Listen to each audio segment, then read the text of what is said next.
네타냐후 이스라엘 총리가 온라인을 중심으로 확산하고 있는 자신의 사망설을 보란 듯이 일축했습니다. 한 손에 커피를 들고 논란을 부른 손가락 개수까지 확인시켜주며 여유를 부렸는데요.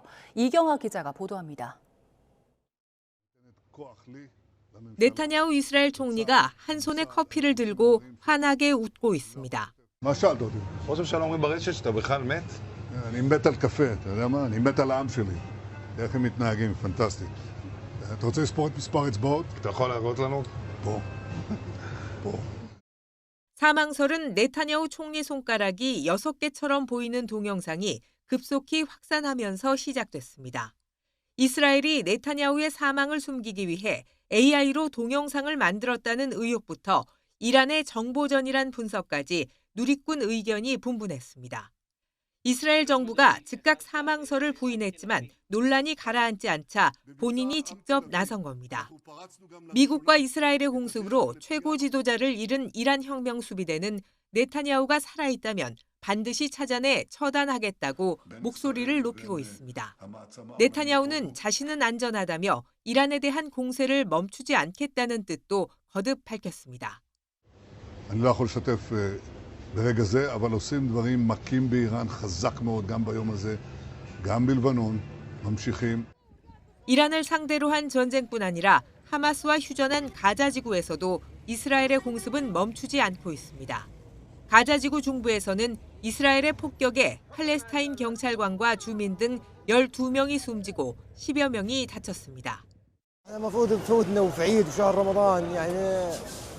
الاجواء اللي عندنا بقت كويسه فاليهود يعني فيش عندهم رحمه ولا استجواب عند اي بني ادم.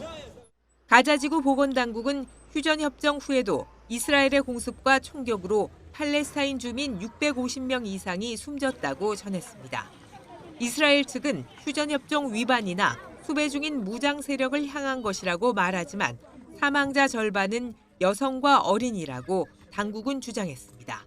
YTN 이경아입니다. 이란의 새 최고 지도자 모즈타바 하메네이가 아직 공식 석상의 모습을 드러내지 않자 사망설까지 불거졌습니다.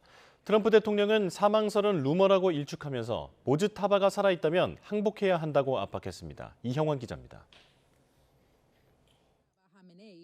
미국과 이스라엘 공습으로 숨진 이란 하메네이 뒤를 이어 차남 모즈타바가 최고 지도자로 선출된 건 지난 8일입니다. 하지만 선출 이후 줄곧 모습을 드러내지 않으면서 신변을 둘러싼 의문이 커지고 있습니다. 트럼프 대통령은 미국 MBC 방송과의 인터뷰에서 살아있다면 나라를 위해 똑똑한 선택을 해야 한다며 그게 바로 항복이라고 압박했습니다.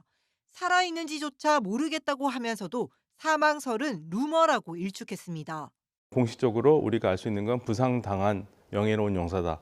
일단 최고 지도자가 또다시 골석이 된다면은 혁명 수비대가 지금 전시기 때문에 그 어떠한 그 권력 집단보다도 강력한 힘을 발휘하고 있어서 전쟁 끝날 때까지는 이란의 석유 수출 중심지 하르그 섬에 대한 추가 공격 가능성도 언급했습니다. 미군 폭격으로 섬이 완전히 파괴됐다면서도 재미삼아 몇 번 더 공격할 수 있다고 밝힌 겁니다. 그러면서 이란이 합의를 원하지만 조건이 아직 충분하지 않다며 현재 단계에서는 종전을 협상할 의향이 없다고 강조했습니다. 중동 사태의 장기화로 인한 유가 급등에 대해서는 전쟁만 끝나면 유가가 바로 떨어질 것이라고 내다봤습니다. 특히 이런 유가 불안이 11월 미국 중간 선거에 미칠 영향도 전혀 걱정하지 않는다고 자신했습니다. 처음에 얘기할 땐 4주 내지 6주를 얘기를 했습니다. 적어도 이 기간 내에 뭔가 목표를 달성을 해야만 이 경제에 미치는 영향을 최소화시키고 그다음에 이란의 핵 위협을 3년, 5년 후로 확 뒤로 미뤘다면 상당한 목표 달성으로 지지를. 미국의 정치적 목표와 별개로 피해는 이미 걷잡을 수 없이 커지고 있습니다. 미군 장병만 13명 숨졌고 이란과 레바논, 이스라엘 등 주변국을 포함한 사망자는 3,000명을 넘어섰다고 CNN은 집계했습니다. YTN 이영훈입니다. 트럼프 미 대통령이 한국 등을 향해 호르무즈 해협으로 군함 파견을 요청한 가운데 미국 에너지 수장도 협력하는 게 논리에 맞는다고 밝혔습니다. 트럼프 행정부가 호르무즈 해협 선박을 호위하기 위한 연합체를 구성하는데 각국과 합의하고 이르면 이번 주 발표할 거란 보도가 나왔는데요. 워싱턴 연결해서 자세히 알아보겠습니다. 신윤정 특파원, 미 에너지 장관이 트럼프 대통령에 대한 지원 사격에 나섰다고요? 네, 그렇습니다. 크리스 라이트 미국 에너지부 장관은 현지 시간 일요일 아침 주요 방송에 나와 호르무즈 해협의 조속한 개방을 강조했습니다. 트럼프 대통령이 전날 한국을 비롯한 5개국의 호르무즈 해협으로 군함 파견을 사실상 요청한 데 대해서 상당히 논리적인 일이라고 말했는데요. 한국 등이 호르무즈 해협을 통과하는 에너지에 대한 의존도가 높은 만큼 공동 대응에 나서야 하는 건데 잠시 들어보겠습니다. China top on that list, Japan, Korea, all the Asian nations. So those are the nations that most immediately impacted by this. So of course it's quite logical to have a broad coalition of the nations of the world work to reopen the straits. 다만 지금 가장 중요한 건 이란의 해협 위협 등 군사력을 완전히 파괴하는 일이라고 언급했는데요. 다른 국가들이 상선 호위에 나서기 전에 이란 군사 능력 무력화가 우선돼야 한다는 취지로 보입니다. 백악관 국가안보보좌관을 지낸 마이크 왈츠 주 유엔 미국 대사도 압박에 힘을 보탰습니다. 왈츠 대사는 CNN 방송 인터뷰에서 호르무즈 해협 개방을 위해 각국이 협력 방안을 논의하고 있다면서 협력을 환영한다고 말했는데요. 직접 들어보겠습니다. Iran can't hold your economies hostage, and we certainly welcome, encourage, and even demand their participation to help their own economies. 왈츠 대사는 트럼프 대통령이 이란 핵심 석유 수출 기지 하르그 섬의 에너지 인프라를 공습하는 방안도 배제하지 않고 있다고 덧붙였습니다. 이런 가운데 월스트리트 저널은 트럼프 행정부가 각국과 호르무즈 해협 호위 연합체를 구성하는 데 합의하고 이르면 이번 주에 발표할 거라고 미국 당국자를 인용해 보도했습니다. 다만 호위 작전을 이란의 적대 행위가 끝나기 전에 시작할지 아니면 이후에 시작할지에 대해서는 여전히 논의가 진행 중이라고 전했습니다. 그러면서 전장 상황에 따라 발표 내용이 달라질 수 있고 공개적으로는 많은 국가들이 위험을 고려해서 적대 행위가 종료될 때까지 호위 임무에 대해 확답을 하지 않은 상태라고 전했습니다. 네, 실제로 요청받은 국가들 가운데 군함을 보내겠다고 발표한 곳이 있습니까? 네, 파견 요청을 받은 5개국 모두 신중한 반응을 이어가고 있는 것으로 보입니다. 우선 미국의 인도태평양 핵심 동맹인 일본은 아직 공식 입장을 내놓지 않았는데요. 일본 외무성은 NHK 방송에 일본은 자국 대응을 스스로 결정하며 독자적인 판단이 기본 원칙이라면서 즉각적으로 해군 함정을 파견하지는 않을 것이라고 밝혔습니다. 이 문제는 현지 시간 19일 워싱턴 DC에서 열리는 미일 정상회담에서 논의될 가능성이 있습니다.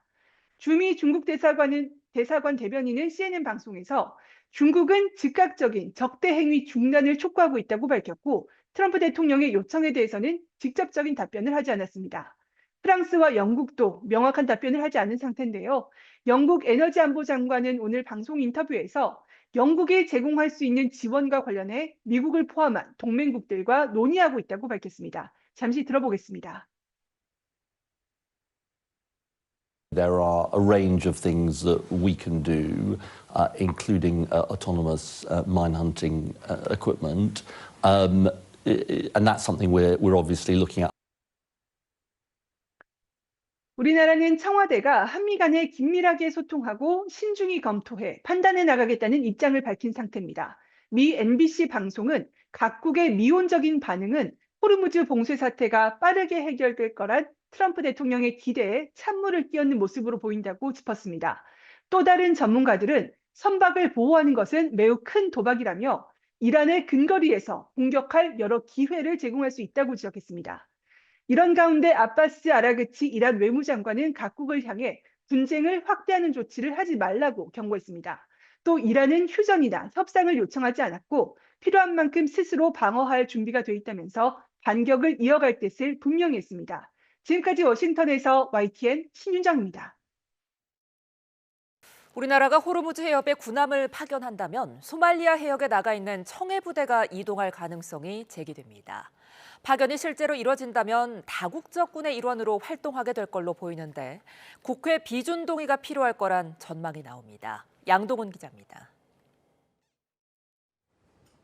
트럼프 미국 대통령이 SNS를 통해 우리나라를 포함한 5개국의 호르무즈 해협 군함 파견을 요구하면서 정부의 고심도 깊어질 것으로 보입니다.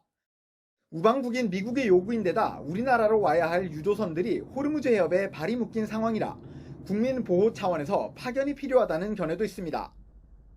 하지만 폭이 좁고 다양한 공격이 가능한 호르무즈 해협 특성상 안전을 장담하기 어렵고 자칫하면 이란을 적으로 돌릴 수 있다는 점은 부담입니다.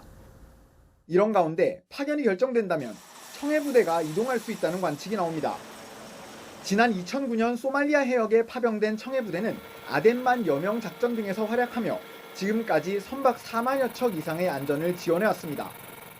호르무즈 해협으로 파견돼 한국 상선 호위 임무를 수행한 경험도 있습니다. 이미 청해 부대는 아시다시피 2020년에 오만만에서 페르시아만까지 작전 영역을 확대를 해서 독자적인 그 작전을 수행한 바가 있고요. 파견이 결정된다면 다국적군으로 활동하게 될 것으로 보여 국회 비준 동의를 별도로 받아야 할 가능성도 제기됩니다. 청해 부대의 임무가 근본적으로 달라질 경우 국무회의 심의는 물론 국회 상임위와 본회의 의결까지 거쳐야 하기 때문입니다. 다만 여야는 정부의 구체적인 입장이 나오지 않은 만큼 신중한 분위기만 내비쳤습니다. 우리나라의 이익이 무엇인지 또 신중하게 논의해서 결정하도록 하겠습니다. 그 정부에서 입장이 정해지면 당에서 긴밀하게 협조하도록 하겠습니다. 정부 차원 입장이 나와야 되지 않을까요? 그거에 대해서 정부 차원 입장을 일단 기다려보겠습니다. 저희가 그런 부분을 급하게 지금 말씀드릴 상황은 아닌 것 같습니다. 한국군의 호르무즈 파병은 경제와 안보, 외교 등이 복잡하게 얽힌 사안인 만큼 국익을 위한 최선의 방향을 찾기 위해 정치권도 머리를 맞대야 한다는 지적입니다. YTN 양동훈입니다. 주요 사건 사고 소식입니다. 세차장 주인이 사업을 돕겠다면서 접근한 남성으로부터 수개월 동안 폭행과 협박을 당했다며 경찰에 고소했습니다. 발달장애가 있는 종업원도 피해를 입었는데 한쪽 눈이 실명에 이르기까지 했습니다. 무슨 일이 있었던 건지 이현정 기자가 단독 보도합니다. 한 남성이 쇠막대를 마구 휘두르는데 상대 남성은 맞으면서도 저항조차 못합니다. 피해자는 충남 천안에 있는 세차장 사장 30대 A씨. 가해자는 이 세차장 일부를 임차해 광택숍을 운영하던 40대 전모씨입니다. A씨는 지난 2024년 6월부터 반년여 동안 임차인인 전 씨에게 이런 식으로 여러 차례 폭행당했다고 말합니다. 막 세차장을 물려받은 자신에게 일을 가르쳐주겠다며 접근한 전 씨가 화가 난다거나 일을 못한다는 등의 이유로 폭력을 행사했다는 겁니다. 매달 160만 원인 임차료도 처음 2달을 제외하고는 받지 못했다는 게 A씨 설명입니다. 체벌을 시키기도 했어요. 투명의자가 있잖아요. 그거를 하게 한다든가 아니면 손들고 무릎 꿇고 있으라고 한다든가. 초등학생 수준의 지적 장애가 있는 60대 종업원 B씨도 폭행 피해를 당했습니다. 전 씨의 주먹에 맞은 B씨는 이후 오른쪽 눈이 실명됐고 왼쪽 눈도 시력을 완전히 잃을 수 있다는 진단을 받았는데 경찰은 폭행의 영향이 있는 것으로 보고했습니다. 한쪽 눈에 흐릿하게 보이고 한쪽 눈에 하얘요. 시간 때때로 자기 생각이 아니라고 생각하면 와서 때리고 투시 잡고. A씨는 전 씨가 사업이 잘 되게 하려는 거라며 본인이 없으면 세차장이 망할 것처럼 심리적 지배, 가스라이팅을 해 쉽게 맞서지 못했다고 말합니다. 또 세차장에서 있었던 일을 알리면 조직폭력배를 동원해 가족을 살해하겠다고 협박해 신고할 엄두도 못 냈다는 입장입니다. 친한 깡패, 천안 깡패 주목이 있는데 그 사람한테 말하면은 너는 하루아침에 없어질 거고 부모님도 다 사고 내가지고 다 죽이고. 경찰은 특수폭행과 특수상해 등 혐의로 전 씨를 검찰에 넘겼습니다. 피해자들은 외상 후 스트레스 장애에 시달리고 금전 피해도 심각하다고 주장하며 임차료 미납 등에 대한 재수사를 요청하는 이의 신청서를 제출했습니다. YTN 이현정입니다.